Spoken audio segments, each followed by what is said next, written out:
Welcome, everyone, on this beautiful Tuesday afternoon after a nice sky cleaning rainstorm.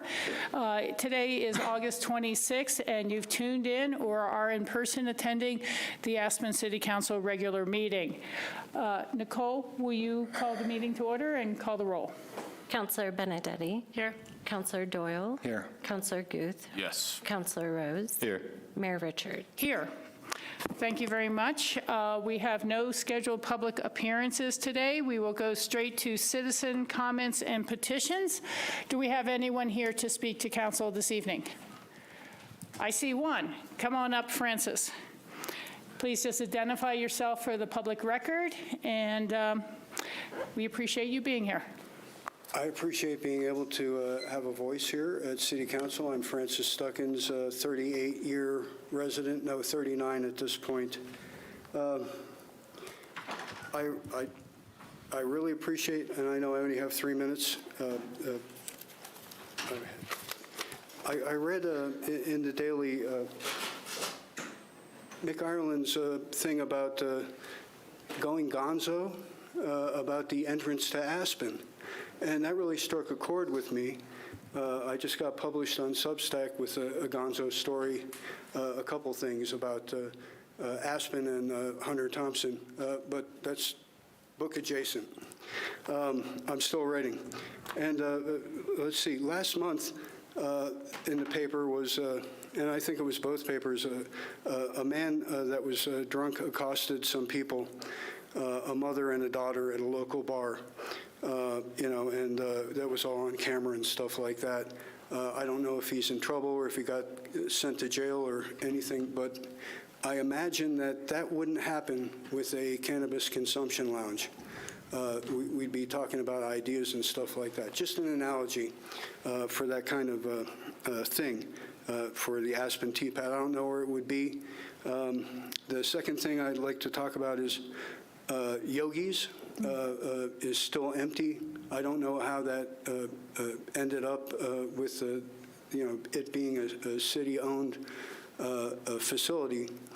But if there's anything I can do, since I've been in the restaurant community most of my career here in Aspen, I would love to be able to be involved and see what we could do. And I wouldn't want to compete with like the Grateful Deli or the Big Rap or anything like that. It would have to be a kind of a unique operation. Third thing is I love getting my coffee at the gas station. And they have really good coffee, and I can get there in the morning. There's usually not too much of a crowd, but they changed the cups, and the cups aren't recyclable or sustainable in any way. They just go right in the trash, and I don't think that's really a good thing to be doing, even though the coffee's great. And I did find out that you can bring your own mug, and it's only $1 for a cup. But, maybe without hurting them, maybe they could go back to the paper cups that they used to have, which are compostable and recyclable. I like this gonzo aspect that Mick Ireland was talking about, even though Mick and I don't always agree, but I've known him for a long time, and I thought, this is great, but we need some kind of outside-the-box solution. I know we're working the best we can on getting less cars into town and more sustainability. I don't think I can say anything else before the time limit other than thank you. Thanks for doing what you do. And Rachel, I'm sorry I had to run. No, I could tell you were running when I saw you go by. But thank you so much, Francis, and we appreciate your comments and keeping a tab on what's going on around the community. And I did go to City Market and see that they have reduced and moved away some of their, the beer especially, out of the space. And we've seen a lot more people show up at Carl's. Glad to hear that. Which is great. Very good. Thank you. Okay. Is there anyone else here for public comment on things not on tonight's agenda? There are none. I will close the public hearing, and we will move on to council members and mayor's comments. Which end would like to start first? Bill? Super brief tonight, just hoping that our Utilities Department or whoever I think is responsible for the water shortage declarations, keeping an eye on the weather, and if conditions change and warrant a move back to stage 1 or no water shortage declaration at all, I hope we can act swiftly on that. Thanks. Thank you. Sam? None tonight. No comments tonight? Comments at this side, and then we'll go back to board reports after that. John? I had a story that I read in the Daily Yonder, which is a news and media website. Title was "The Rural Index, Construction and Real Estate are the highest grossing industries among sole proprietors in rural America. Construction and real estate saw the highest revenues among all non-employer businesses in rural America in 2023, grossing more than $69 billion, according to analysis in the latest economic census data. Approximately 80% of small businesses are non-employers or businesses without employees, sometimes referred to as sole proprietors, freelancers, or independent contractors. Some examples include realtors, photographers, writers, web development, consulting, graphic design, planners, architects, lawyers, contractors, plumbers, electricians, heavy equipment operators, such as dump trucks and excavators, HVAC and custom audio-visual installers, house painters, carpenters, groundskeepers, general maintenance, and snow removal. Most non-employer business revenues are quite modest. A 2019 report from the Federal Reserve Bank of New York found that about 3/4 of non-employer businesses earn less than $100,000 in annual revenue, while the majority of establishments are not profitable. But construction is an increasingly lucrative industry. Non-employer construction businesses accounted for 21%, or $40.4 billion, of rural America's total $188 billion in revenue among all non-employer businesses that year. Individuals who do operate non-employer businesses in construction often operate as independent contractors for other firms. Just thought I'd share that because it explains, I think, our local economy at this time.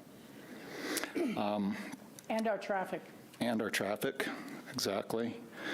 And then I thought this was some great news from Holy Cross, has hit 96% clean energy and is hoping that the progress doesn't slow down. Holy Cross Energy supplied 96% of the electricity used by its 45,000 mountain customers through clean, renewable sources in May, though the Glenwood Springs-based co-op's leadership says further progress is threatened by U.S. policy changes in global economics. The co-op, which serves customers in Eagle, Pitkin, Garfield, Mesa, and Gunnison counties, also hit 92% renewables in June and expects to deliver about 85% clean energy throughout 2025. I think that's fantastic news, locally and regionally. Very good, very good. Thanks. Thanks, Christine. Just to say, we attended the Aspen Community Picnic a couple weekends ago and wanted to say thanks to city staff. It was really lovely and a great community event, so. Yeah, very much. A lot of people were there. I have some announcements for the city as part of my mayor's comments here. So first off, there's a very exciting meet and greet for our city manager finalist that's going to be this Wednesday, the next Wednesday, September 4th from 4 to 6 p.m. at the Wheeler Opera House on the second floor in the vault. So appetizers and light refreshments will be served. We'd like everyone to come and have a chance to ask questions, meet Pete, and be able to give us a little feedback for what people think the city needs at this point in time. So you can go to www.aspen.gov to get more information. There's also an emergency preparedness event coming up on September 22nd from 3:30 to 5 p.m. in the Aspen Police Department.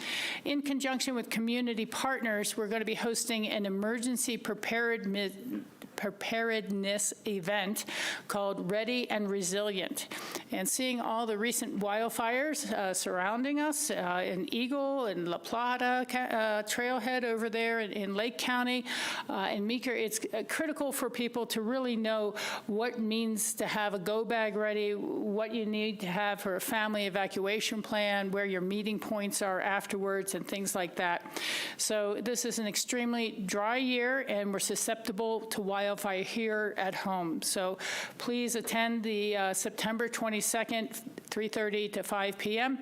I don't know if we've already lined up for Grassroots to film that, but it might be a good way to get some rebroadcast and more people who can't make the meeting at that time. The other one we have is the West End traffic enforcement. And just to let people know, there's no banning of individual cars or anything like that going on, but we are seeing some real safety concerns in the West End. It might have been one thing when it was 5 or 10% of the traffic leaving town. Then it was only 15 or 20% of the traffic leaving town. But we're now up to fully a third of all the traffic that enters Aspen in the day trying to leave town through the West End. And it's made the homeowners there, and there are a lot more than 10, although that's a personal observation from walking around and knocking on a lot of doors there. There's a lot of long-term residents who live there, and we're just trying to keep it safe for the people who are there, to cut out the speeding, the honking, the going wrong way down an alley, everything like that. So there is going to be a traffic officer pilot position whose primary focus will be to address traffic violations in the West End and other areas of the city. For more information, you can go to www.aspen.gov/1228/streetsmart. There's also going to be a construction and demolition waste diversion workshop, and that is Wednesday of this week from 9 a.m. to 12 p.m. at the Pitkin County Library. It will cover best practices for waste diversion and resource recovery. We're doing this in partnership with Pitkin County, and this is about extending the life of our landfill, which is a very important item for all of us. When that fills up, our waste disposal will become much more expensive.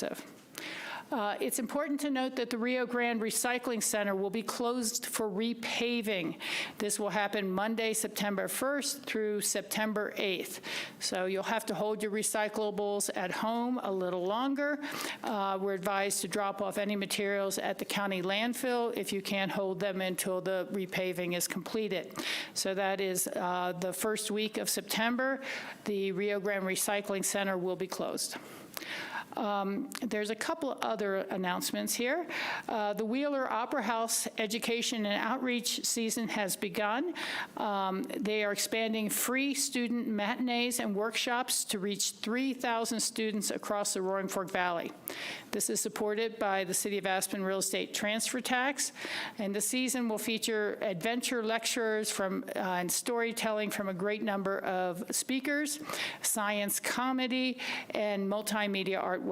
So please look at the Wheeler Opera House website for more information and to get your kids involved. And then finally, there is going to be a Mactoberfest again. The City of Aspen is excited to host the 3rd annual Mactoberfest on September 6th from 1 to 3 p.m. on Restaurant Row. It's a free community event that will feature delicious and creative macaroni and cheese dishes from local restaurants, live music, and beer sales by the local women's hockey team, the Mother Puckers. So restaurants will compete to create the best macaroni and cheese, and attendees can vote for their favorite dish. So for more information, please visit aspenspecialevents.com. And so that is a huge number of City of Aspen activities and announcements. Thank you very much.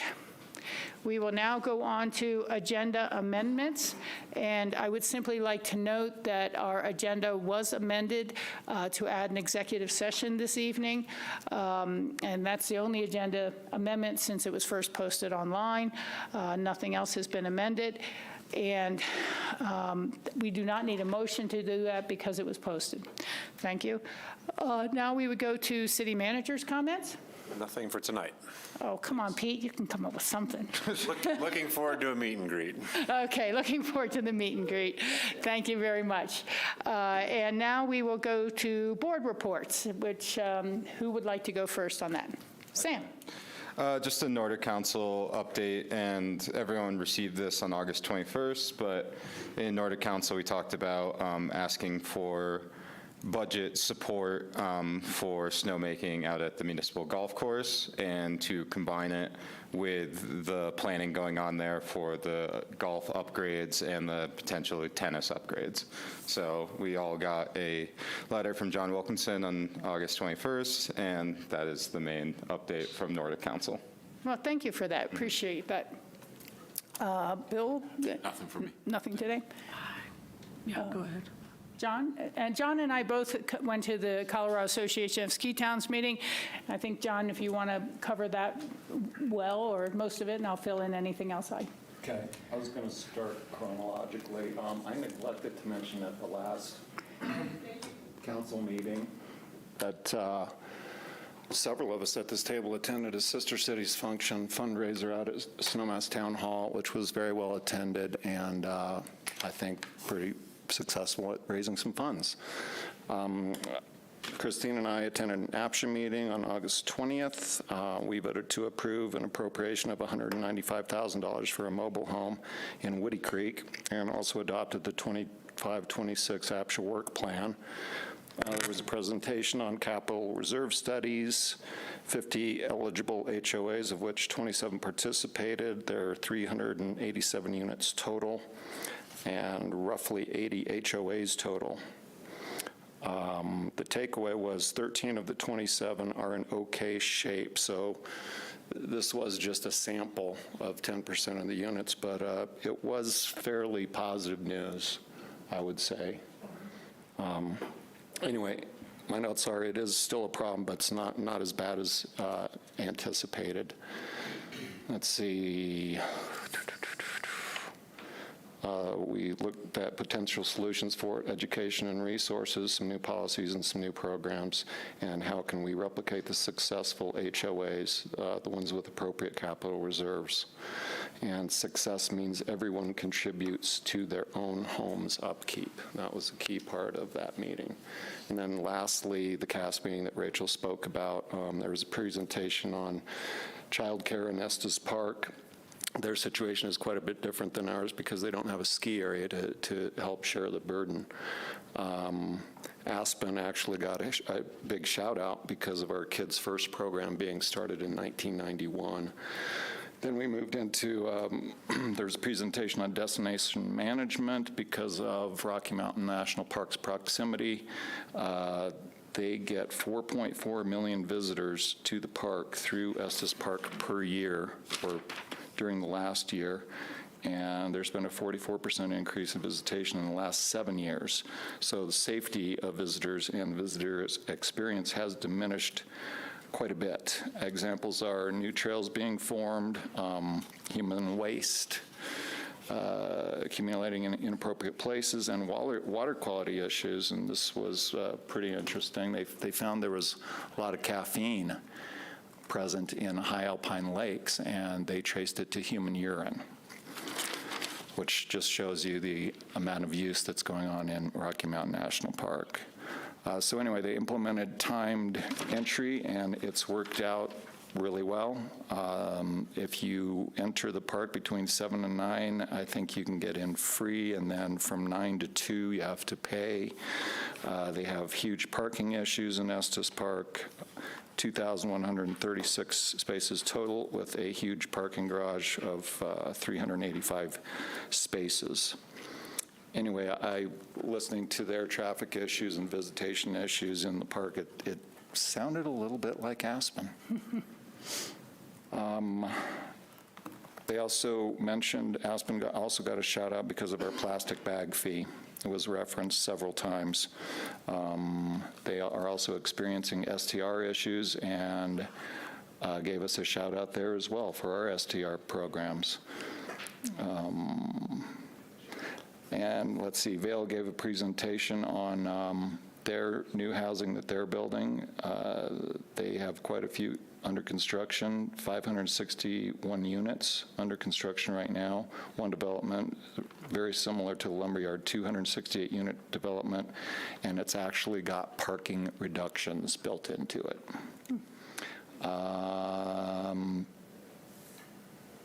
That's about it. Our next meeting, we're going to be talking about an empty homes tax. specifically not calling it a vacancy tax, but it is on the agenda. Thank you. Thanks. None for me. Gotcha. Thank you. I think that's everyone on both sides. I only have a couple of small comments for board reports. I did want to mention I had kind of tuned into the grassroots presentation of the APSHA board meeting you guys were at, and there was a little comment that was made kind of like, but the rental units are all okay because, you know, they're well-funded, you know, kind of thing. And I believe what Carson had said, which is accurate, that the privately developed rental units, that's an investment by that business or business owner, so they're really keeping it up. But no one was there to mention that actually our rental units, over time, we've had to subsidize additionally with our housing funds. And whether that's been stairway replacements at Truscott or the total remodel of Country Inn and things like this. So there was an analogy that, well, why aren't the individual homeowners keeping up the way the rentals are? Well, the rentals have had program money deposited in them at a significant level to take care of the things that people being charged 1/3 of their income in rent as a totality of a project was not enough to keep up with all their capital needs. So it's important to note that. I've actually used that as an example before as we look to programs that are for individual homeowners. I did attend the ACRA board meeting this morning, and two things I'd like to point out for that is ACRA passed their audit with flying colors. They've had updates and reviews, but they hadn't done a full audit in a few years, so they are very proud that the audit of all their expenditures and alignment with the taxes that support them, plus using their own dues, came out of the audit with flying colors. And secondly, I think it's was very much on everyone's mind the airport closure coming up in the year 2027, and some of the rumors that are starting to get out there, and some of the information or doubt or questions. And that's coming from outside groups that come here frequently. It's coming from businesses wanting to know what they should expect. And the airport, Bill Tomich and others with Debbie Braun are getting ready to put out a one-pager. There are still a few uncertainties about when the federal money comes through, but overall the plan is to have closed for 9 months in the year of 2027, and there are vigorous efforts going on behind the scenes with the Chamber of Commerce and others as transportation providers to think about how do we accommodate people coming from the Rifle Airport, the Mesa County Grand Junction Airport, or the Eagle Airport, and how we can get more accurate information out for all the businesses so they can make future plans. So we are well aware of that, and the Chamber is working on how do we best prepare for that. People have reported a good summer business-wise, but seeing it be a little spotty would be the best way to say it, kind of coming in waves and unexpected last-minute reservations. And so we are all hopeful for a good snow year and looking forward to that from there. I would make a short comment on the Colorado Association of Ski Towns. I was really particularly impressed with the group in terms of the size that they've grown to. They have 45 members now, and they have members who are literally from out of state who are interested. Someone was there from Moab because we are a CASP long before the term gateway communities came out, and it's gateways to your public lands or your natural resources. And so to see Salida being a member and Minturn being a member, communities that are impacted by the ski area but not necessarily right immediately underneath it. So they are going forward with a housing agenda, and I think they've been extremely helpful to Aspen when we're talking to the state about these kind of one-size-fits-all regulations for housing and not understanding how unique resort communities are in terms of the surrounding public lands, perhaps the cost of construction, and even things like AMI not being the best gauge for what is real affordability in our areas for our workforce. So these were all very good meetings, and there's a lot of other things coming up before our next regular meeting. The group Club 20 will be having their fall conference next weekend. I'll be going to that, not this weekend, but the weekend after. And we're starting to meet with a lot of the players to be able to talk about what we need from the federal government in terms of funding and maintaining and protecting our public lands. So I'll use those opportunities there. And that would be it for my mayor's comments of the day, for my board reports. And we will now, let's see, where is this agenda? Move on to the consent calendar.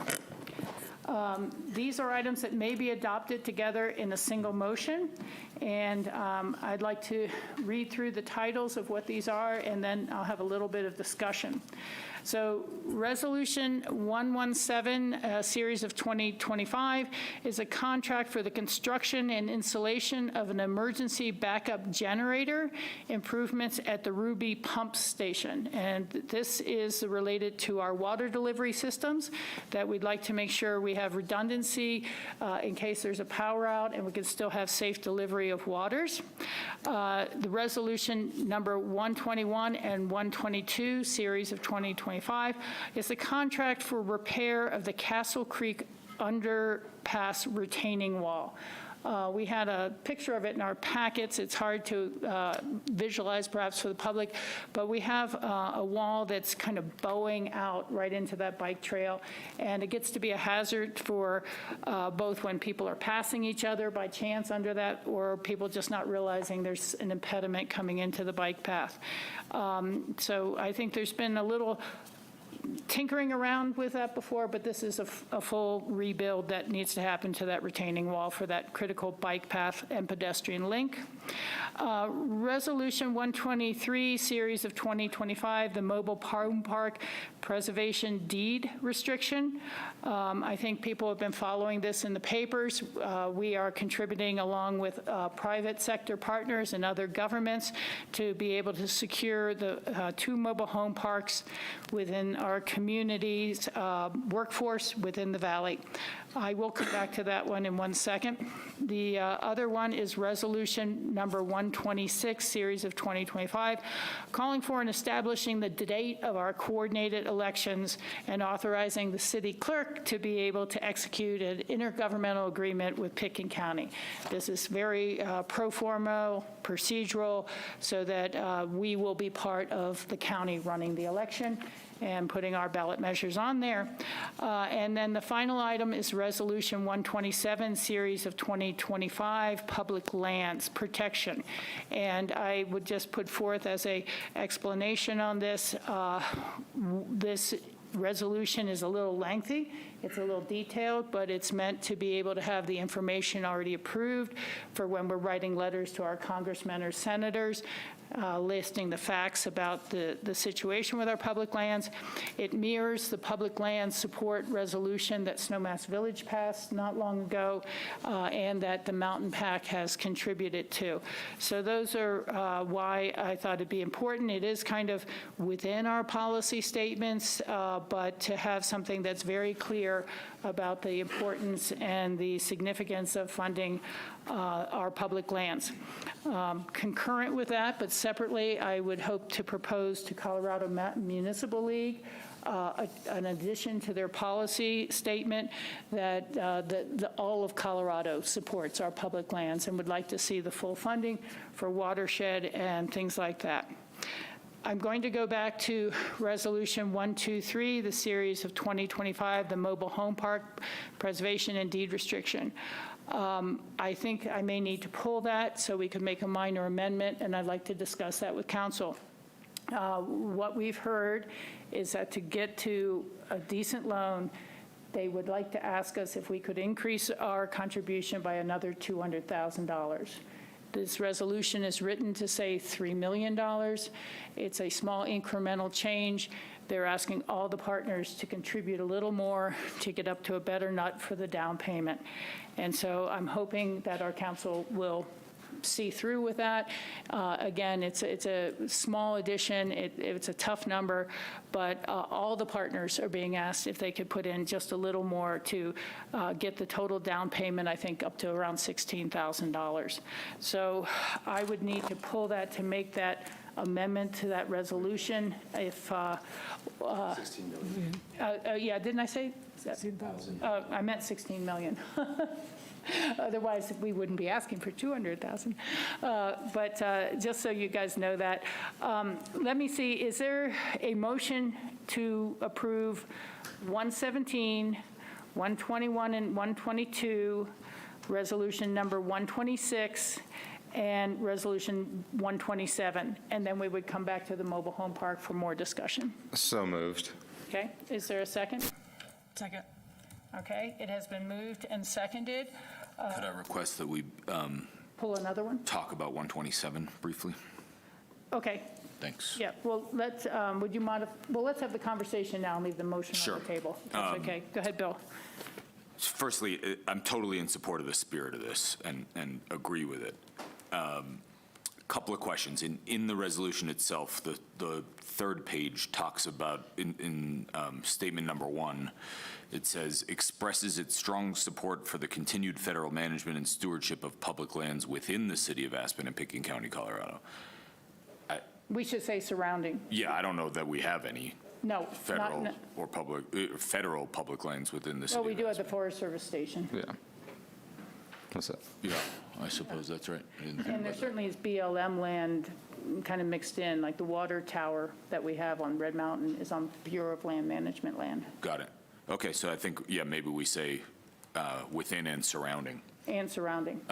And then that's sort of my general point on this is, I think our responsibility here is to represent Aspen's interests specifically, and I think that this is a little bit broader than that. And despite the fact that I agree with the overall sentiment in the statement, I think that we should tailor this to only be about Aspen's interests and about the federal lands and the items that affect Aspen. I don't think that we are here to sort of talk about policy on a national level. It's not why I'm here, at least, and I don't think what people expect of us. So I think there's a few things that I think we should talk about that really don't have anything to do with Aspen. Like statement 3, it says opposes any attempts to change the Antiquities Act or reduce the size of our national monuments. I would suggest we say national monuments that are, do we have any national monuments in Pitkin County Yeah. or Aspen? I don't think so. Could be wrong, might be missing it, but Yeah. I don't think we should be talking about things that don't really have anything to do with Aspen. Yeah.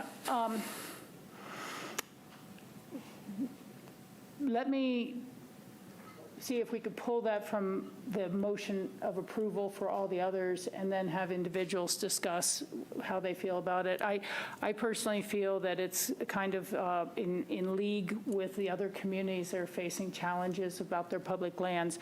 And when I think about the recreational opportunities that are offered out of Aspen, most of them leave our municipal boundaries and go up the pass or go, through North Star on the water resources or other areas, the backpacking trips up to the Hunter Wilderness right above us. So, Aspen wouldn't be Aspen without the Maroon Bells, and that's federal, national, Agree, So, and I concur with that. I'm just saying I think we should focus it on things that are really adjacent and proximate to us and not things that really don't. I mean, I'm not an expert on this. I don't know where the closest national monument is to here. Is Colorado National Monument in Grand Junction? That's got to be a national monument. Yeah. Maybe that's the closest one. I just don't think we should be weighing in on that. That's not proximate to us or adjacent to us, so okay. that's my point. But again, personally, I agree with the sentiment of this and the spirit of it. I understand what you're I just saying. want to focus on what we're. I personally don't mind going a little broader and having, again, be more in league with the counties that surround us and the counties that we work with. But let me ask Sam and the seconder if you would allow amending your motion to delete item 127, and we will discuss that separately. Yeah, that's fine. Amend the motion, is that okay? Sure. Okay, great. So we have a motion on the table to approve or, Yeah, before we Christine. move, it was Christine Councilmember seconded. Benedetti that seconded it, so I Okay. just need her to It's- affirm on the yes. record that she's okay with that friendly Okay. amendment. Thank you. so we have a motion on the table to approve Resolution 117, Resolution 121 and 122, Resolution 126.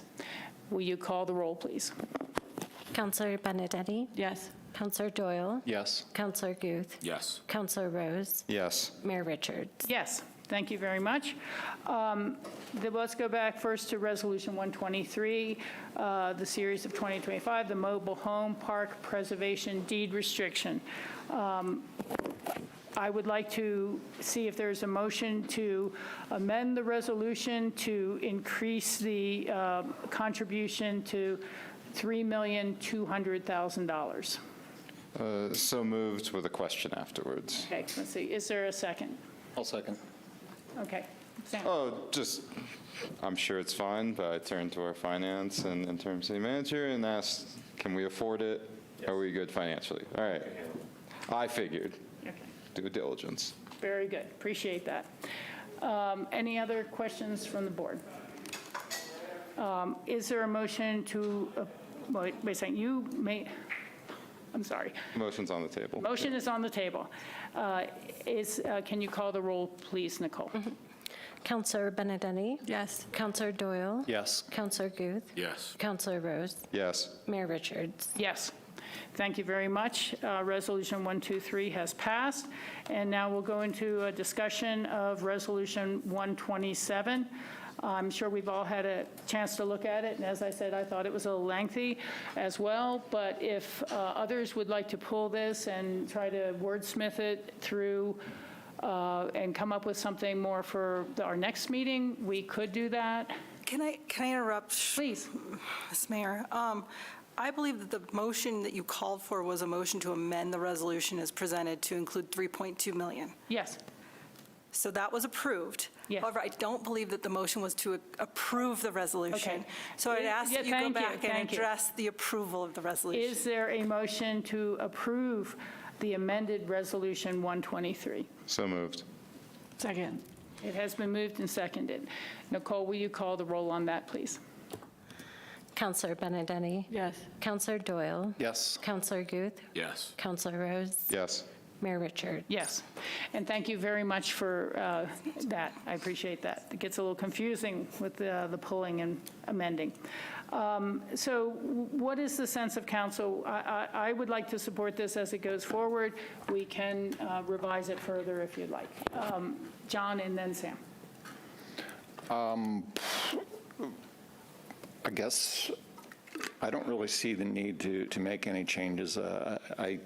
I think we should be focused on making sure that none of our Colorado national monuments or parks are diminished in any way. That's just my personal opinion, but I was just traveled to one last week, and I think it's super important. Yeah, I want to say I agree with Bill on the premise that he's bringing forward. However, I don't mind the broad nature of this resolution. I just want to appreciate Bill's comments for the sensitivities of diving deeper than our scope as a city council. So this one, totally fine with, but it's been said now, like, let's try to keep it as close to home as possible, generally speaking, that we can. But, yeah.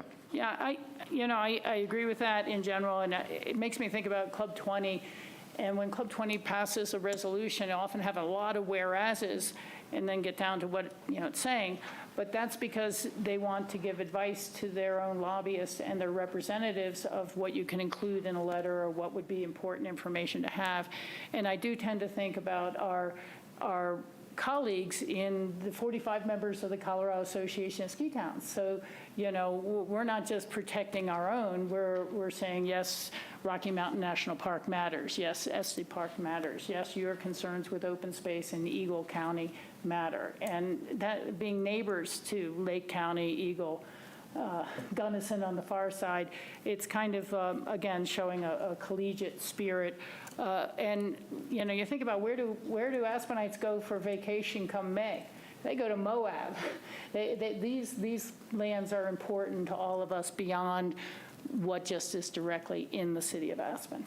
So I'm comfortable with this as is. Is there a motion to approve resolution number 127? Just for clarity, there was some discussion about adding and surrounding to Oh. part one, and you seem to Yes, consider that. yeah. So I don't know if you want to discuss that further. Is there a motion to approve resolution number 127, including the words "in and surrounding Aspen" in paragraph 3, you said it was? One. Page 3. Page 1, okay. No, Page paragraph. 3, first point. Page 3, first point. So moved. Okay. Is there a second? What, Christine, do it? Second. There you go. I don't know if you had a comment too, that's what I was, Oh. sorry. I philosophically, I understand your point here, because while I wholeheartedly agree with this, if there was a resolution that came forward that I'm in opposition of and it's broader, I can see how this would be a slippery slope. So I thank you for bringing it up. I think it's noteworthy. Okay. So was that a second as well? Yeah. Okay. Nicole, will you call the roll, please? Counselor Benedetti? Yes. Counselor Doyle? Yes. Counselor Guth? No. Counselor Rose? Yes. Mayor Richards? Yes. Thank you very much. And I respect what you're saying as well. I mean, Thanks. okay, we have no notice of call-up. We have no first readings of ordinances. We do have a public hearing, and this is the Visitor Benefit Tax Allowable Uses, Ordinance Number 7, Series of 2025, and we are on the second reading. Would anyone like to introduce Yeah, this? this is a second reading for this particular ordinance, which, as the council looks to expand or advance the Armory forward for another community space, we obviously need to vacate that space, one of which would include the ACRA as a tenant currently. So this ordinance will give the council a little bit more flexibility by adding real estate leasing and acquisition as an allowable use under the lodging tax revenue. And once there is a potential new home to lease or to purchase, that would be coming back to our council to work with on any further conditions or things like that. Correct. Extra parameters that the council may need to set for that site type of acquisition. Okay, thank you. This is a public hearing. Are there members of the public here to speak about this matter or care to? Please come up and identify yourself for the record. Good evening, Mayor and Council. Esteemed evening. administrators, what do I call you guys? My name is Jeff Bay. I'm the Vice Chair of the Aspen Chamber Resort Association. I've been on the ACRA board for over a decade and have been with that board in 5 different locations over that period of time. So having consistency, backing up a little bit, the Chamber has always greatly appreciated its partnership with the city. It's vital. The two entities are critical to the support of each other, and we've appreciated the partnership over the years and the ability to use various city facilities to house our administrative offices. But with the redevelopment of the power plant and now the Armory, it's been very challenging to find a consistent location to have our administrative offices. It's proven to be quite disruptive in terms of the flow of work, and the Chamber, the administrative team there has done an amazing job, and I think the audit reflects the amazing job that they've done and the fiduciary oversight that they've had of the funds there. But having a permanent location where they can execute their mission consistently into the future, especially with things such as the airport coming up, and the importance of them being in the community to communicate with both internal constituents and external constituents to manage our guests and our visitors and our business entities, and making sure that they have a stable home for that. I know that there's some concern with using reserve funds for something of this, but The way I see it personally is that a real estate investment in Aspen, certainly there's very little likelihood of the value of that diminishing. It would be an asset that would remain on the books. It wouldn't be a direct expense or a loss, and it's something that could be leveraged for a line of credit or other purposes if the need arose down the road. And I certainly think that the asset would appreciate. It would benefit both the chamber as well as its partnership with the city. And we'd love we'd greatly appreciate the consideration of the council to let us work through this and find an appropriate home, if one exists, where we could continue the good work of ACRA into the future. Thanks. Thank you so much, Jeff. I appreciate that. Thanks. Let me see if there's a motion on this, and then we'll see if there's any additional comment. Does anybody? I'll make a motion to pass ordinance number 7, series of 2025. Second. Okay, we have a motion and a second. Is there any additional public comment? There being none, I see no hands up on the screen, and I think, Jeff, you've done a good job of saying it all. I will close the public hearing and ask for a roll call vote. Counselor Benedetti? Yes. Counselor Doyle? Yes. Counselor Guth? Yes. Counselor Rose? Yes. Mayor Richards? Yes. Thank you very much. And our next item, Now, for just a moment of comment on that. yeah, please do. If you don't mind. Along the lines of what Jeff said, we understand how disruptive these moves have been to ACRA, and we want, or I think the majority of us want ACRA to have a permanent home. We're also excited about getting the Armory up and running. I personally wouldn't have supported putting ACRA into the Armory on a temporary basis because I knew this was coming, and I didn't want to disrupt you in that way or disrupt ACRA in that way. It was clear that that was going to happen, hopefully sooner rather than later, to me at least. So I am hopeful that ACRA does find a permanent home where it doesn't get disrupted, where it can sort of not be under the city's ever-changing needs and ever-changing sort of priorities, and something that you can rely on for the long term. And that's why I'm supportive of this, and we've had many conversations sort of about how to structure things in the future in a more productive way. Thanks. Thank you, Bill. I think that's well said, and it speaks well for all of us. Thank you very much. So the next item on our agenda is a charter amendment to replace gender-specific terms with general neutral terms and setting a ballot question for the approval of those changes. We cannot change the charter at the table, even though a little editing wouldn't do it any harm. Sam, you brought this forward for our council to consider and for the public to consider. Would you like to introduce it a little bit more? Yeah, I mean, I remember sitting here and talking about the city manager position and the mayor position, how it was referred to as a he, as we had at that time a female city manager and obviously a female mayor at this point, and just thinking about doing what is right. And I'm very proud of this council for pushing this forward, because others could, but we did. Yeah. And it's really about, again, just doing what is right and setting a good example for this community by getting us up to where we should have been a long time ago. So it's a very prideful moment for what seems like a small thing is actually a bigger thing. So. Well, I want to thank you for bringing it forward, and I think a lot of times we all can read through things and just mentally blank out that, is written in the 1950s or something like that, and this is a really nice little modernization. I would like to add a few comments, if I may, Please. Mayor. Thank you. This is second reading. However, because this ordinance contemplates a charter amendment, it does require voter approval. And so it will not become effective as written until the electorate approves it. In the ordinance, there is a question that will be placed on the ballot if you approve it second reading. And last time you mentioned that you might want to put that up for the public so that they were aware of what that question would look like. I'm happy to do that tonight if you still would like to do that, or read it aloud, or both. If you can put it up on the screen, that would be great.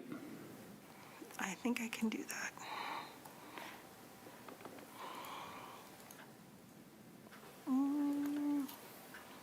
Okay, so here Here we go.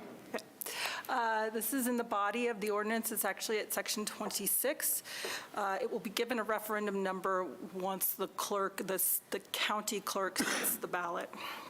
And it reads, shall Ordinance 9, Series of 2025 be approved? Ordinance 9, Series of 2025, if approved, amends the City of Aspen Charter, and it lists the sections, there are 22 sections, to replace gender-specific terms with gender-neutral terms.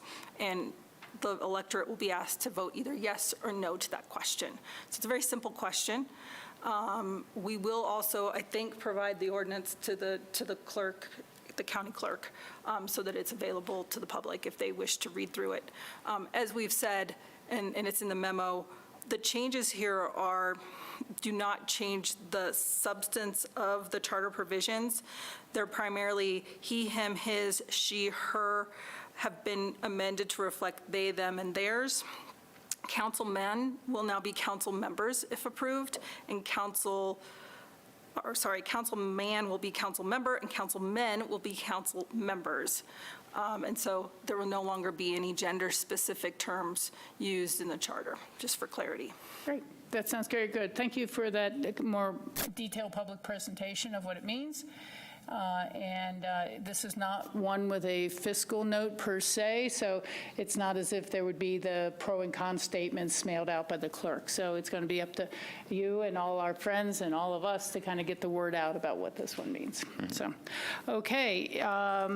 Is there a motion to approve? Public comment. I think you Oh, need public hearing comment. first. Thank you. I'm sorry, I have half of these pages with Yeah, the you're details. good. Is there anyone in the public who would care to speak to this matter? There being none and none online, is there a motion to approve ordinance 9, Series of 2025? Please. No, sorry. I'll make a motion to approve Ordinance 9, Series of 2025. Second. Bill's got the second. There you go. Teamwork. Nicole, all in favor? Or you want to call the roll? Counselor Benedetti? Yes. Counselor Doyle? Yes. Counselor Guth? Yes. Counselor Rose? Yes. Mayor Richards? With pleasure, yes.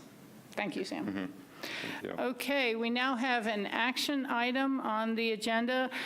This is Resolution 124, Series of 2025, a fee waiver request for affordable housing development.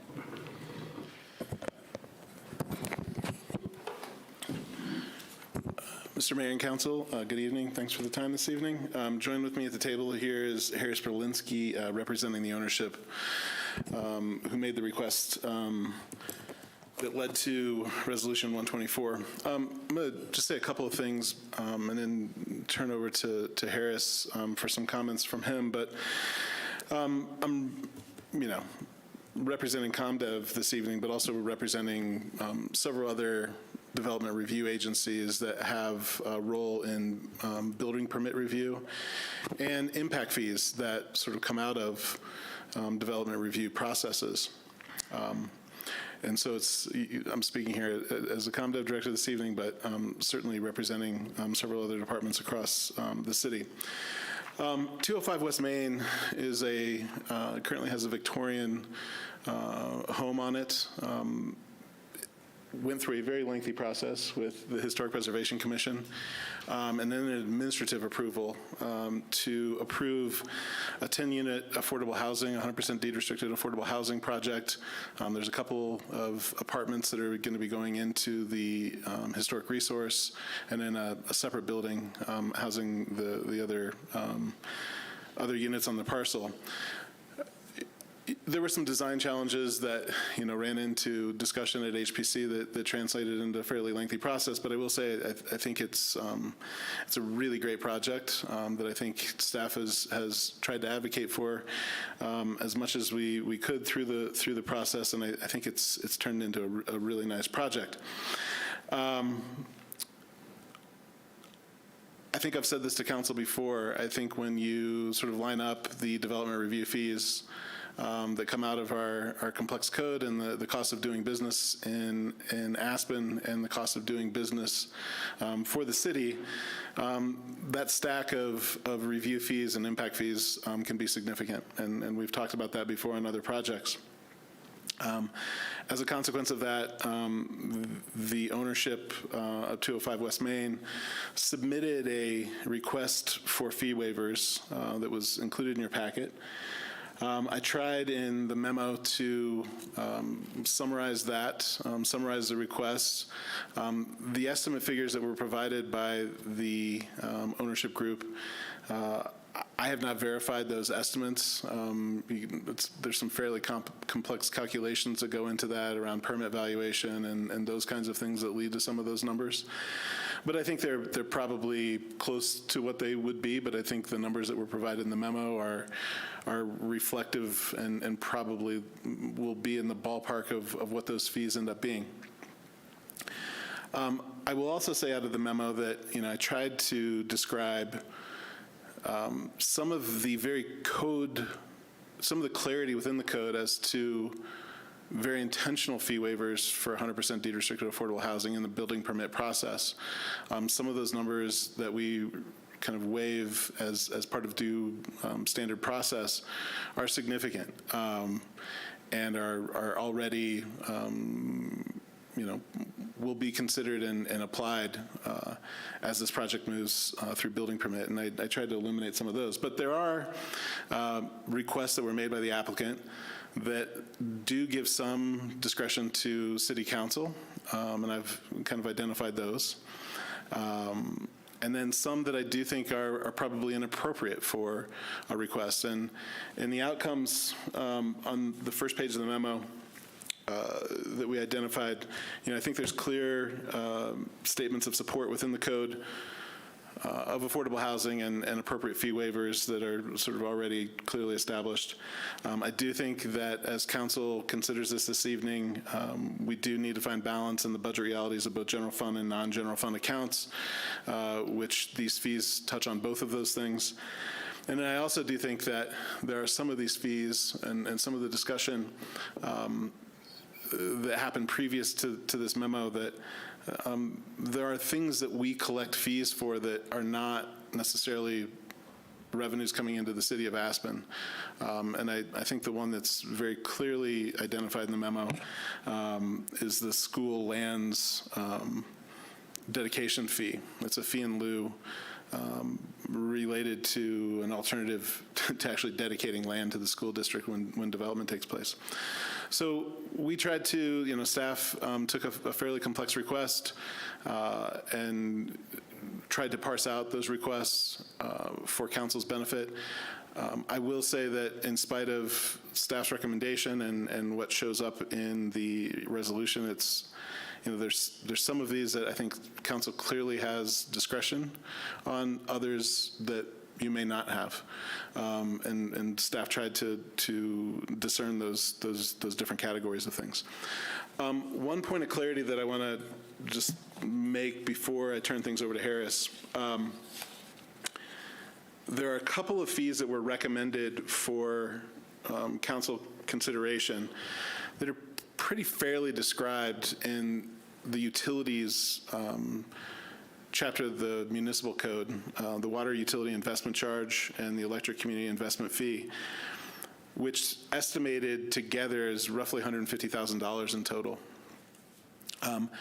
The code has provisions for waiving those fees for deed-restricted developments. However, when those waivers were created, there was real intentionality, I think, across the housing program to incentivize lower categories of units. And that all has to do with the revenues that are coming in from a property, with rental or ownership sales rates. In this case, at a Category 2 designation, the code says that those fees can be waived at 70%. So just know that in the approval as it's written, basically I say per code, and that code, if the ownership group was ultimately to deed restrict those units at Category 2, they would be eligible for a 70% reduction. And so just because they're significant numbers, I wanted to bring some clarity to those two fees particularly. I also think they're significant because they go to non-general fund accounts that I think have been a topic of council deliberation in other areas. With that, I wanted to give some clarity. I'm happy to talk about the details of that more specifically if you have questions, but wanted to make sure that council understood that dynamic on those two particular because they are fairly high-ticket fee requests. So what you're saying there, Ben, is that Category 2 is not assured with this project, or that's going to be determined later? It'll be determined prior to certificate of occupancy and the creation of the deed restrictions. It is pretty typical for us these days not to assign the category at the time of land use approval, just to give some flexibility as the project develops and, the developer can make some decisions about how to balance the different revenue streams that are coming into a project. So that's a pretty typical outcome, that we don't set those categories until the project's nearly complete. Yeah, I'll just say that makes it a little harder to talk about waiving. Could this become an RO project, all resident occupied, once it's approved, or is that? I will just say the way that the resolution was written would have it be responsive to the code provisions. And so the way that the code, it basically it kind of states the amount of the waiver or the percentage of the waiver by category. Okay. And so as you get into, deed restricted units that are not of those lower categories, it actually goes down to 0 in terms of what can be waived. So again, it's a statement. I think council could make a decision outside of that, should you desire to. But I just wanted to be clear about that because it is a little bit confusing. Yeah, no, I appreciate the clarifications.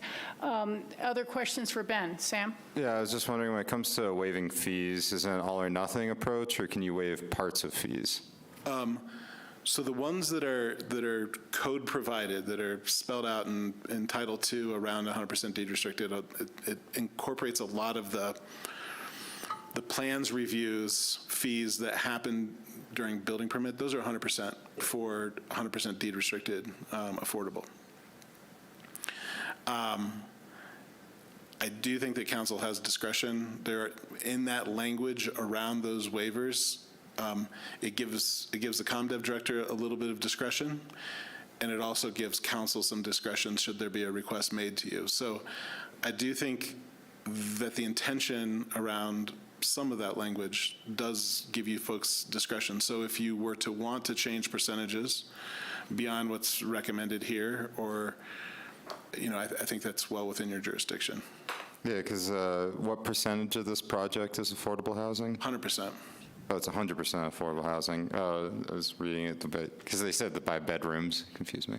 Okay, that's all I have for now. Yeah, thank you. One second, Bill, let me do a follow-up on that.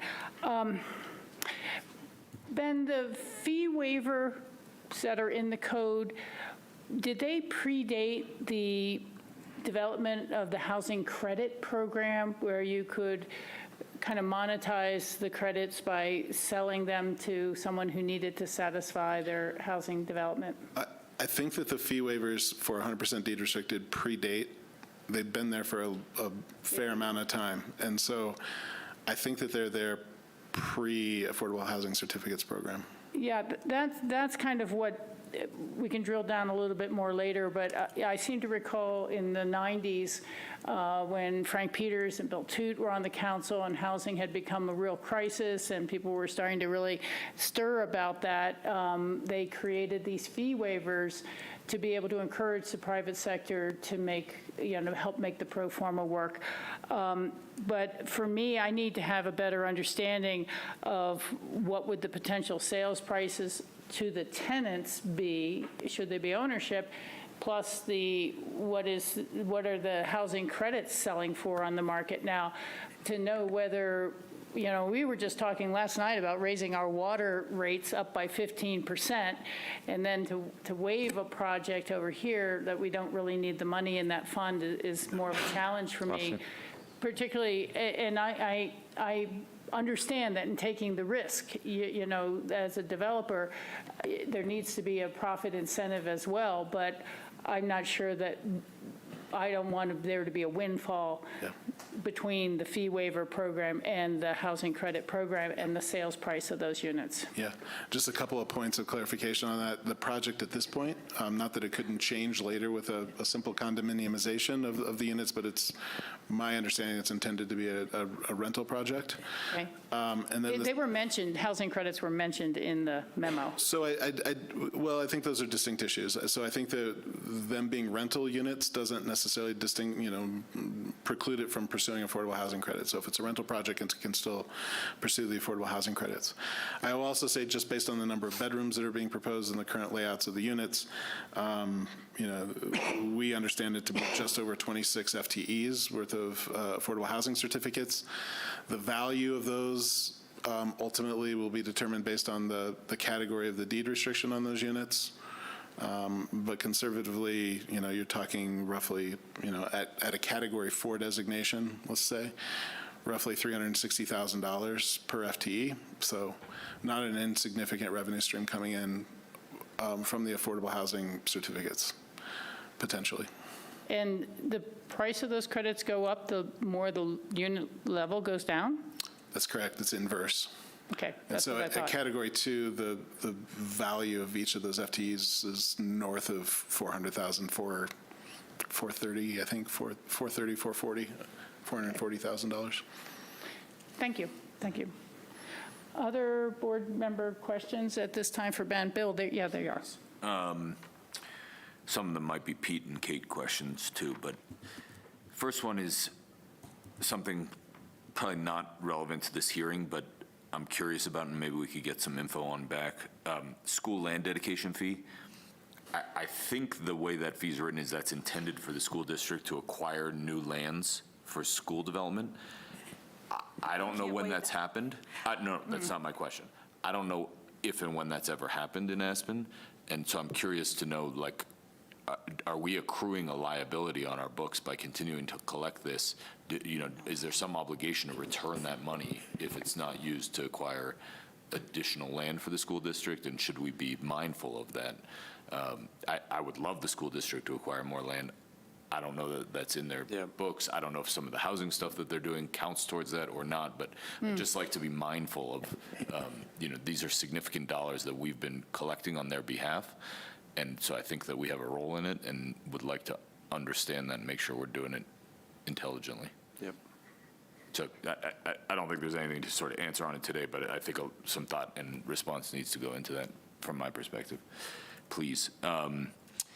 Construction use tax.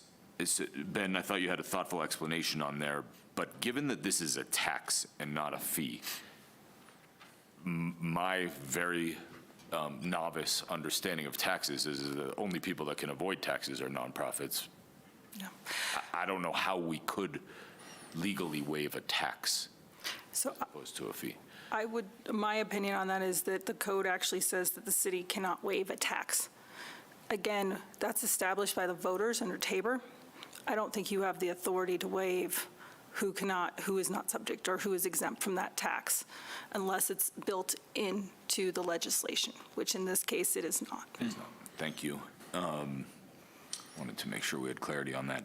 And then I want to hear from Harris, of course, but Rachel, the other side of the coin of some of the things that you said for consideration is that in my experience, developing 100% affordable housing is, at least the way that we've set up the parameters of this program, even with the affordable housing certificate revenue that Ben mentioned, is a money-losing proposition.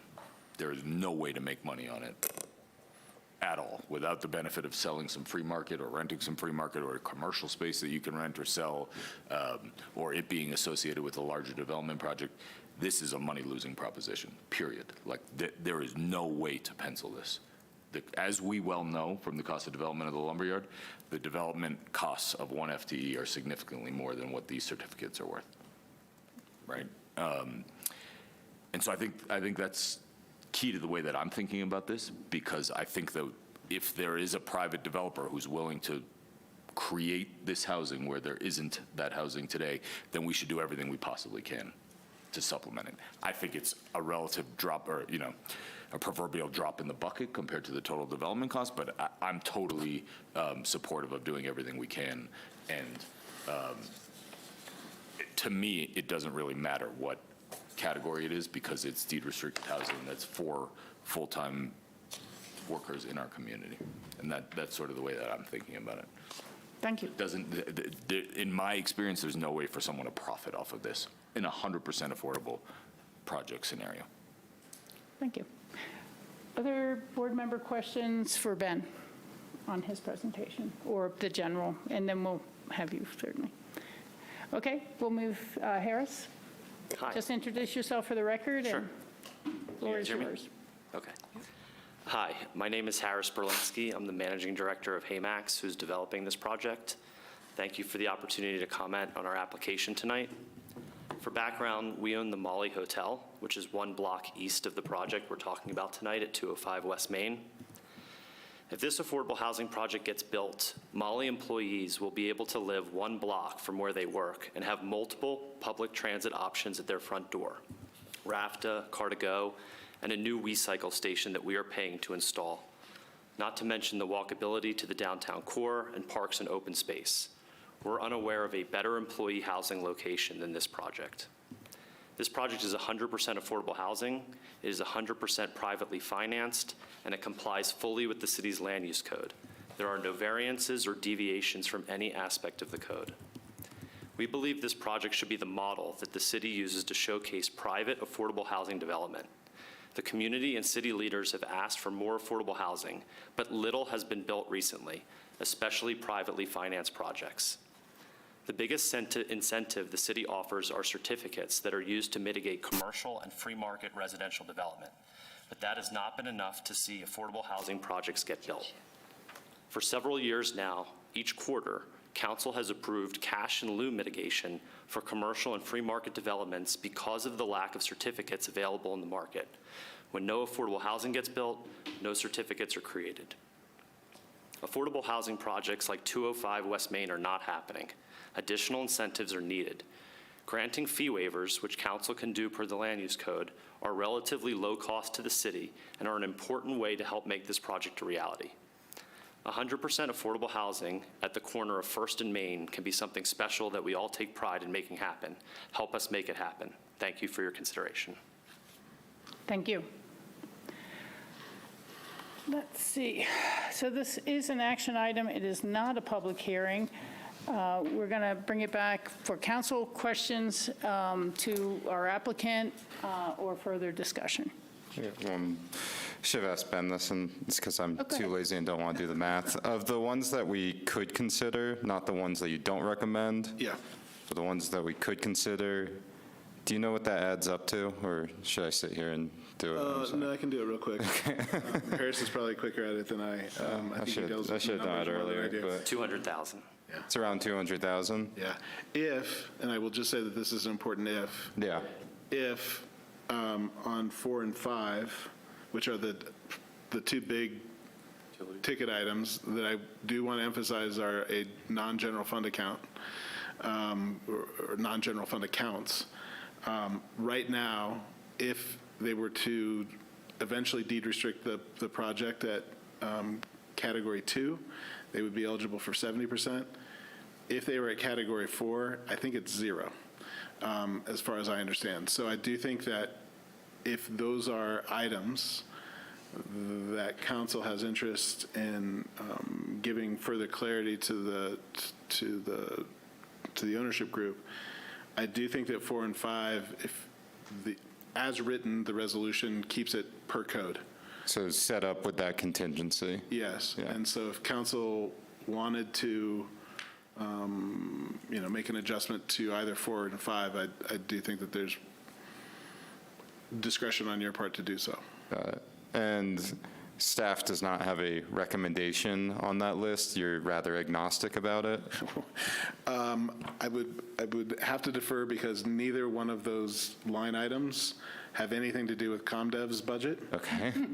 I think certainly as I had conversations with Deputy City Manager Christoph. He certainly understands that this request was coming, and our initial discussion was that, we were writing the resolution to describe how it is per code. And then lastly, just trying to understand the whole situation, how the code is written. If this was affordable housing, would this automatically be waived? Or does every affordable housing project, these seem rare from a developer, comes in, they would have to ask for it? One, in the items that were identified in staff's recommendation, 1, 2, and 3, I think are things that, 2 and 3 certainly are things that are very clearly stated, council has discretion to waive these things. And I think combined, those are roughly 40, just a second, let me look at parks, roughly $45,000. So 2 and 3 are 45, council has full discretion to waive those.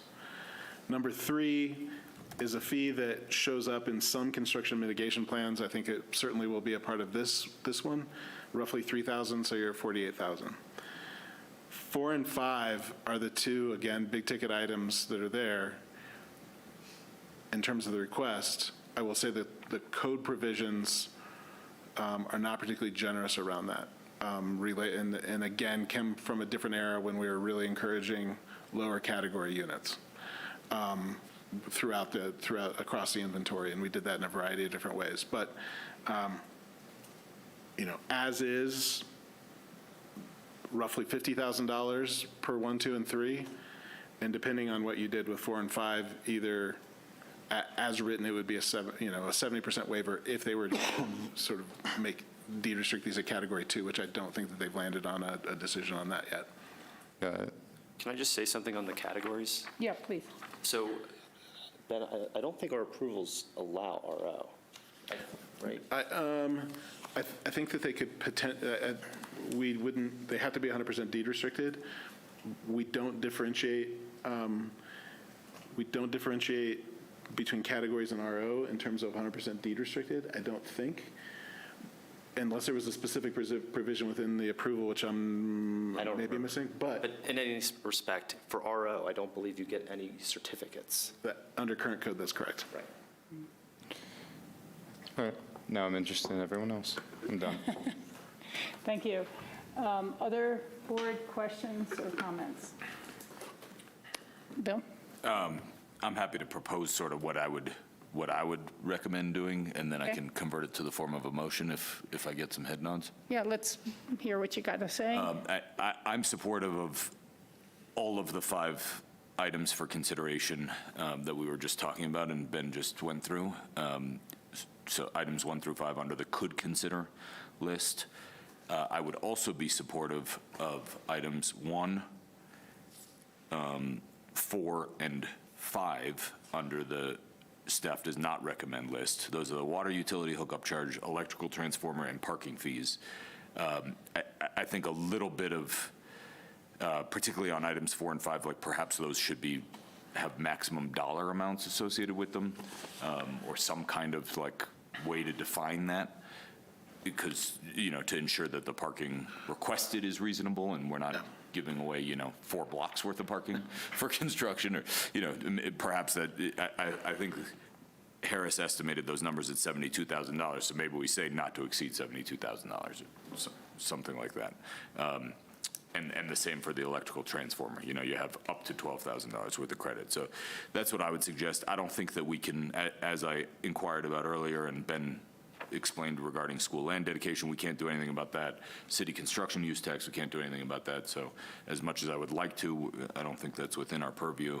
But that's sort of what I'd propose doing to show our support of privately developed affordable housing in our community. 100% affordable housing, actually. Yeah, I appreciate that. I have some concern that this is a good project, but it's really there to support a hotel as well, and that's where the financing and the partnership is coming from with the Molly. And so it gets a little hard to say this is not going to be a housing project that will ever go per se to lottery unless they have some vacancies for the general public to use. It's specific to the benefit of a given property. That concerns me a little bit. The other thing, quite honestly, my age, is that I was there when they were passing some of the fee waiver codes. And quite honestly, they really related heavily to the projects the city was doing itself and how much it charged itself for those fees for those departments, and trying to keep the cost down when they're developing 7th and Main and some of the other projects. To support any of this, I'd want to have a request that the final pro forma is shared with council of what the cost ended up being for the construction and the soft costs through the process. I understand that, but it's maybe important to kind of vet this concept that nothing would ever happen without these fee waivers. You know, if this is a 400,000 per FTE, if you sold the credits, by 26 credits, that's $10,400,000. So that gets to be, you know, plus the value of the rents of the 26 units coming in over time. I'm just trying to look out for the taxpayers and see, you know, want to make sure we're really operating on good assumptions. And the other thought I had, and it's really very new to this conversation, but I don't want to short our electrical fund or our water fund and say the rest of the ratepayers can pick that up. And then that's what we're looking at doing with a 15% tax increase and 10 and 10, not tax, excuse me, water fees. But I was wondering whether, if we're going to waive the fees, would we consider having our affordable housing fund backfill the water or the electric fund for what we waived? And so it wouldn't be a net loss to those. I don't know, you know, the housing fund might be able to handle it. I'm not sure that the water fund or electric fund can, and these other issues. So those are just a few more thoughts to have out on the table for everyone. John, you have a comment? I had a couple questions, I guess. I just want to make sure I got the memo straight. These are 10 new units 10 units, and 23 bedrooms. correct. And these are all programmed to be occupied by employees of the Molly. Yeah, there's no deed restriction that requires that, but that's how we intend to use it. Okay, I'm just curious. Another question. Haymax is still the principal at the new, the former Lift One Lodge, now Chalet Alpina? Correct. I remember when that process went down, and I'm aware that there's going to be a lot of employee housing needed for that project as well. So I guess my question is, and I'm guessing some of those bedrooms might be available for that project as well in the future. The projects are not related. I'm sorry? The projects are not related. Okay. That's all the questions I have. Okay, thank you. Other comments, Sam or Christine? I think it's great. I think when you said that this is a model, it is a model, and respectfully disagree, because I think that more private companies and developers should be building their own housing for their employees. That's housing that the city then doesn't have to build. So $200,000 in fee waiving for this seems like a very, very modest investment in 23 units. I'm in support of the 5 proposed fee waivers. I'm willing to talk about the others, but I'd say thank you for doing this for your employees. Sam? Well, on that note, I would support the 5 as well, and I agree with the support for the affordable housing notion, especially from a private developer, but it does give me concern that staff didn't recommend it, but they also said because of code provisions and precedent, and I'm very sensitive to precedent. So anything in that category, I would want to hear more from Ben, especially about, but I can definitely get behind the 5 and can probably support the backfill from the Affordable Housing Fund because of the reasons you stated. So that's where I would. For electric and water. Yeah. So that's where I would land right now. Okay. let's, I think I'm hearing support for the resolution as written with the 5 items that are in there. I don't know that anyone is adding on the additional ones that staff did not recommend to the resolution. I know Bill discussed it, but I'm not feeling a jump to that level. And obviously, on the school land dedication fee, I think it's multifaceted. It's always been a cash to the school district, and it's more about the growth that the new development is and the impact on the school district, as opposed to just getting the school district land. Sometimes they would get land and then they would. Language on this stuff, so. Yeah, I know, I'd love to see it, but it's always been my impression, it's like, well, we'll either give you land that you can sell to support your school, or we'll give you cash. And so it wasn't really necessarily about school expansion on that land. But we could double check what that language is all about. But I guess I'm going to start with the resolution has these 5: erosion and sediment review, parks impact fee, transportation demand management, air quality impact fee, water utility investment charge, and electric community investment fee. And those last 2 are the kind of bigger ones. Although I think Lynn would tell us she needs new buses, and we shouldn't get rid of the transportation demand management one either. Is that the set, or do others want to add additional fee waivers onto that? But even if we don't want to add the other 3 that I proposed, do we want to talk about items 4 and 5 that Ben mentioned? Right now, it's written as per code. Do we want to allow for 100% of those fees to be waived, or some other number? Yeah. 'Cause right now, it could, I think as Ben mentioned, it could be 0 if they go to Category 4 on those 2. So then if that's true, if they pursue Category 4, then these 5 things could add up to $50,000 total. That's it. Yeah, well, for me, I don't have the context to make that decision. I'm sitting here going, well, a couple in a Category 4 rental can make probably just about $200,000 per housing guidelines, and the rent can be about $2,500 a month. And so again, I go back to, we don't have a pro forma in front of us. We don't know that these are not icing on the cake, or they're not the foundation of the cake. And I'd like to know that before I start giving away taxpayer dollars, frankly. And so, a 70% fee waiver and a sliding scale, I think it's fairly reasonable. And I don't want to set the precedent of 100% waiver, and the next one come in and we don't have a real concept and a real platform that said, this is why we did it, and this is why we will in the future, or we won't in the future. And as I said, for me, I think it'd be very important to see and share the pro forma afterwards to see that these are dollars that really need to be invested this way. But enough from me. You've heard from both me and Bill on these matters. What do the rest of the council want to do? Do you want to pass the resolution as it is, or would you like to add additional fee waivers on it? Would you like to change the language about per code, according to code? John?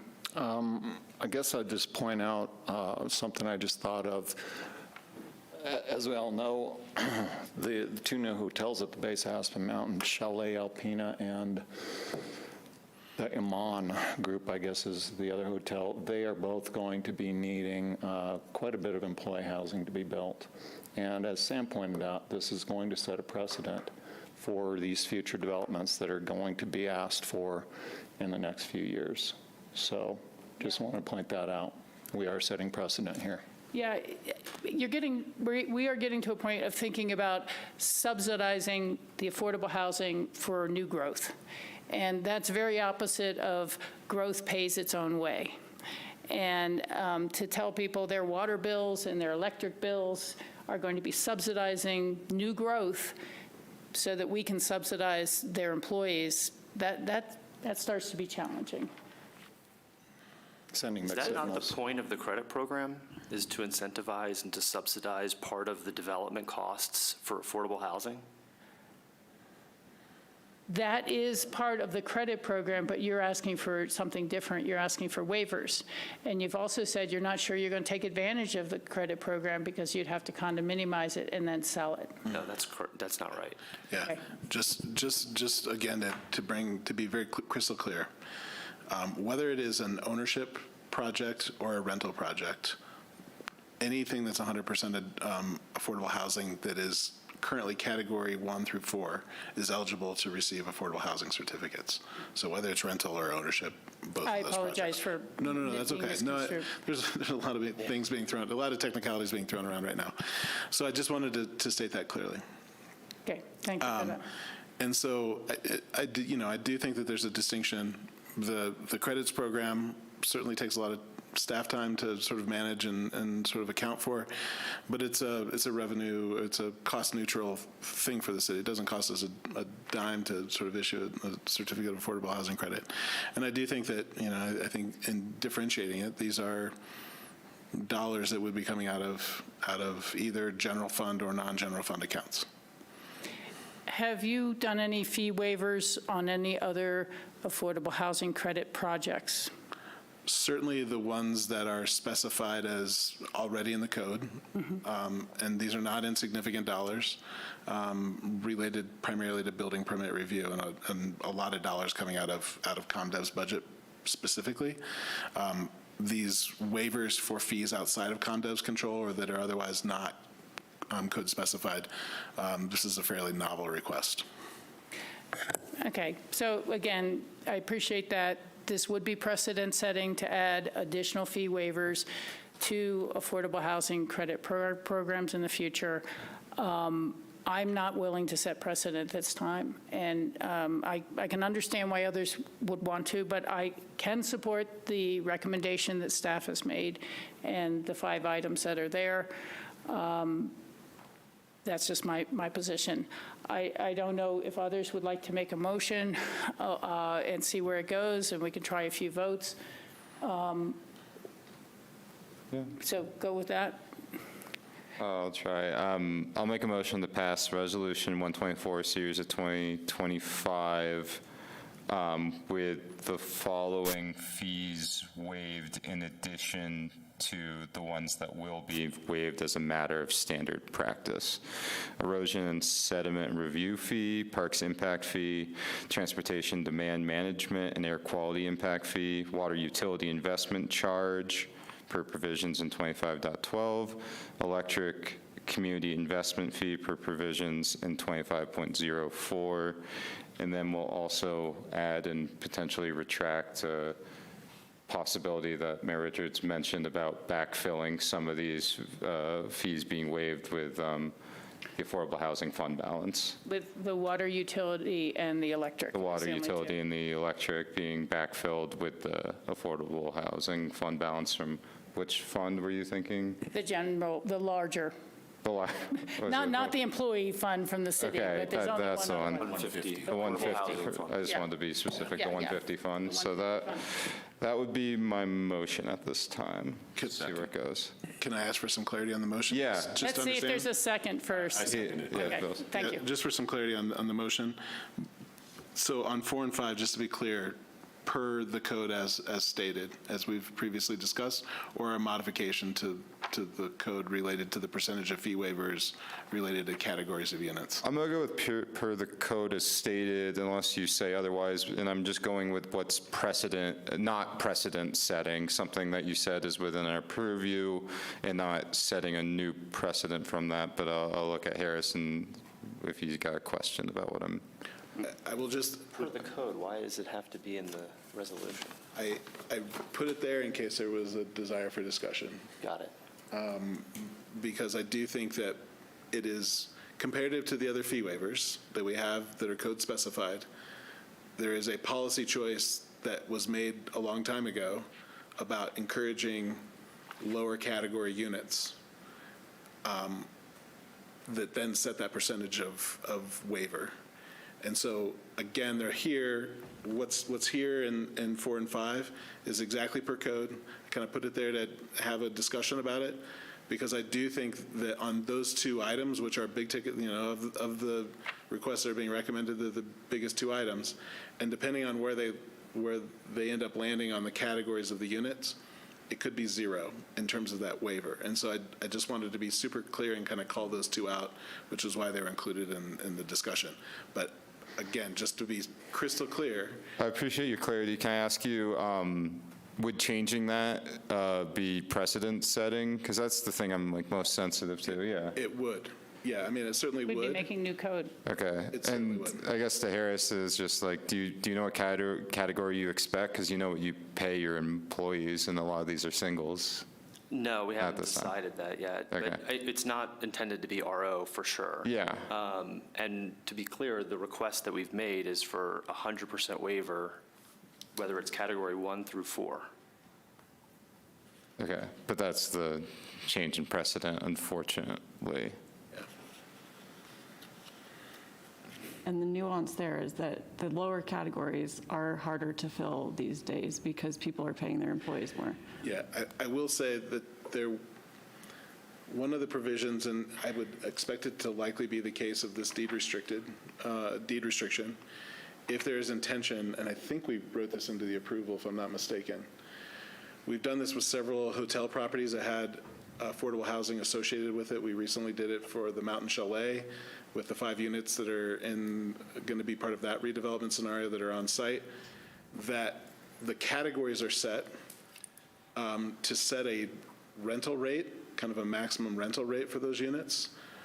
But there are provisions both in the approval and I think ultimately in the deed restriction that waive the income and asset requirements of those employees so that They could hire a manager. so that they could hire a manager and not have them run afoul of APSHA qualification.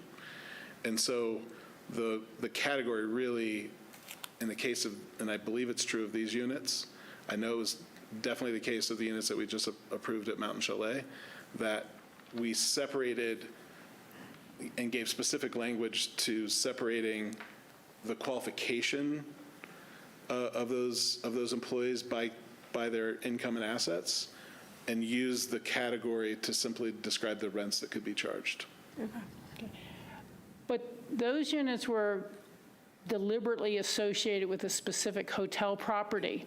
These units we're hearing are not associated. We satisfied our affordable housing mitigation for Molly separate from this project. Right, I know, I understand that. That's what I'm saying, though, is that if you say, well, we'll set a Category 2, but you could have a Category 5 income in there but it's not associated with being the manager of that property that these units are associated with. But I think that in fact, I'm confident that we built in language into this approval, certainly will be built into the deed restriction, that specified for employees of the Molly Gibson, or the Molly Hotel, that their income and asset Okay, so it requirements. has been built in And then I think there's a to the statement, and then approval of there's this project there's a that statement it's that goes. associated with the Molly There's a Hotel. statement that goes further, other employees who would qualify normally under APSHA rules.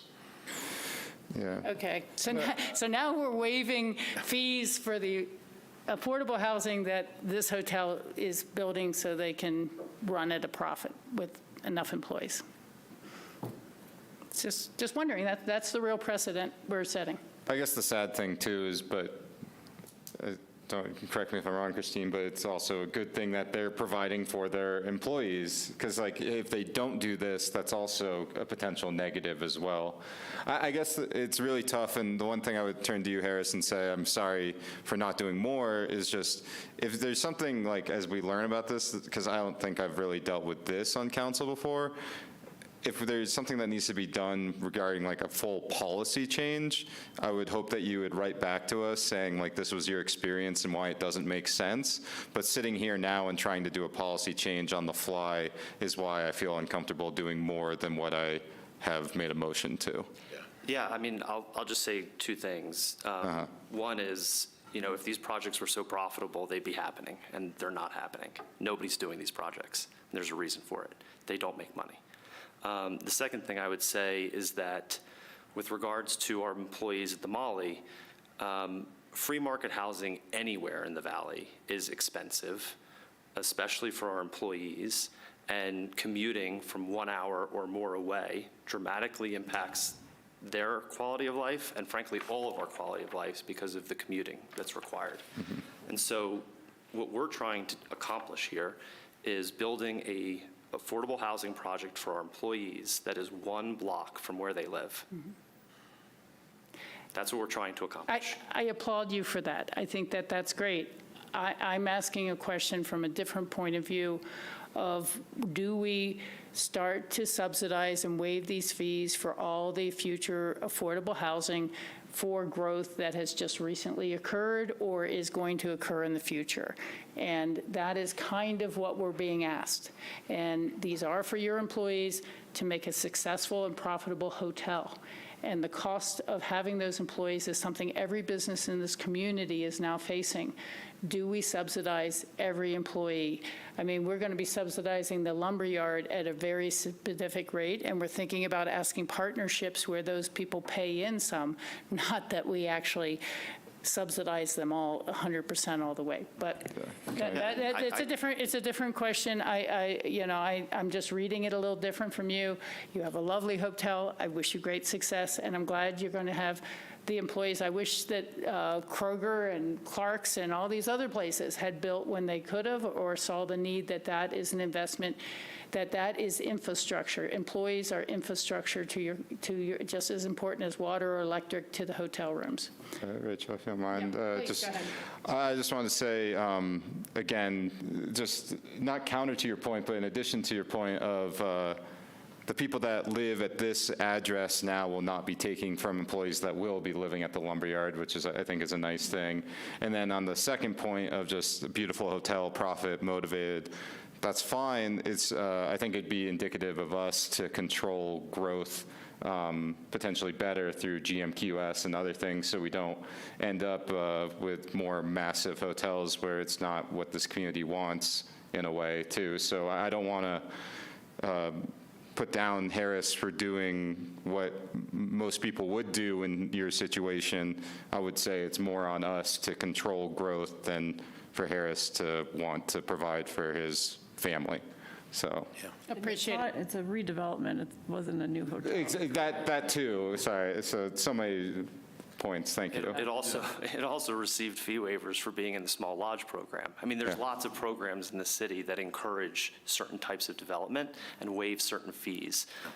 What we're asking for is some additional help on an affordable housing project, because otherwise these things don't get built. Thanks. I think the flip side that hasn't been mentioned to this sort of philosophical dilemma or discussion that we're having is these employees are going to live somewhere no matter what. And, you know, Sam mentioned lumberyard is a place that they would likely live, or our other existing affordable housing stock. I'm sure a number of them are currently living in that. So for us to subsidize these incremental employee housing units is not a bad thing in my mind. It's a good thing. Like these employees are here regardless, and for us to help house them is not a bad thing, especially when we can do it at a much lesser cost per bedroom than what we would do on our own. Okay, thank you. No, I appreciate that. Yeah. And So is my motion accurate now? I don't know if I need to amend it, but say per code. And like I said, one more time to Harris, is just like after this whole experience, if you could write to us and let us know your experience about potential policy changes, that's something that could be up for debate in the future. But I apologize for now as far as what I feel comfortable doing at this time. Yeah, I was just going to say, I'll say it in front of council, and I'll say it in front of Harris. First of all, I think it's a really great project, and I understand the dilemma that's happening, and I do think landing on some of these numbers about what's the subsidy, what's the cost, all those kinds of things. I will just say for Harris's ears, in 2026, we are going to be updating our fee and lieu study for affordable housing, where we're going to be trying to get the most accurate numbers we can on soft and hard construction costs and land costs related to affordable housing, and the degree to which you'd be willing to share your financials would be incredibly instructive to that process, and perhaps other policy questions. So I just wanted to say that at this moment. So. All right. Does anyone else have a further closing comment or question or anything like that? We have a motion on the table and a second. Did somebody second it? I'm sorry. I'll second. I seconded. Bill seconded. My last comment would be a reminder that if we do 4 and 5 per code, we're possibly talking about only a $50,000 sort of total fee waiver. That doesn't feel sufficient to me. So I want to do something here. I'm like personally struggling. Should I vote yes on this or no on this? I don't know. Which, sorry, it forces me to say again that, like, I agree with you, but I also don't want to make a policy change on the fly and would rather talk about this, again, sorry, holistically, to see if a policy change is warranted, because maybe that policy is antiquated, as Ben stated, since it was more intended for City of Aspen development projects. So, done talking. Okay. Construction, parking, transformer, no support there. No. Definitely from me. For me, I wish. You know, let me think about this. Why don't we pass this motion? And if you'd like to make a second motion to add more things to it, then we could have a vote on that Good idea. as well. Okay. Nicole, will you call? There you No, go. I was deserve touring that. last time, so now you're Michelle. And that's, On the other foot. that's fair. Nicole, can you call the roll, please? Counselor Benedetti. Yes. Counselor Doyle. Yes. Counselor Guth. Yes. Counselor Rose. Yes. Mayor Richards. Yes. All right, so I will make a supplemental motion to Resolution 124, Series of 2025, to include water utility investment charges, electric community investment fee charges. Both of those would be reimbursed to those funds by the 150 fund. Those were already in the first, I'm sorry, let me clarify. Up to 100% waiver of those fees, which would be reimbursed by the 150 fund, outside of code. outside of code. Yeah, because up to sounded confusing to me. Yeah. Outside of code. Let me 100% reword. outside of the code. In addition to what's already allowed for in the code, up to 100% of those fees would be waived and then reimbursed to those respective funds by the 150 fund. Are we tracking, or do you need me to start again? Is that okay, Nicole? Okay, in addition to that, waiver of the water utility hookup charge, the electrical transformer charge not to exceed $12,000, and the parking fees for construction activity not to exceed $72,000. Is there a second?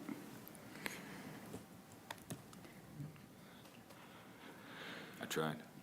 And say Bill tried, and sorry, I just Yeah, need to comment again that There's no second. so- I feel badly about this, but it's hard because this is our first of this kind for me, and going against staff recommendations, tough without that like level of backing, especially when we're talking about code provisions and precedent. And then the one I really have sympathy for is the water utility and electric community investment fee, because to me, of all the things that we've discussed tonight, that would be something I could potentially support in a policy change if Ben in ComDev goes back, looks at it and says, yeah, this might make sense. But without that, I feel uncomfortable doing it tonight.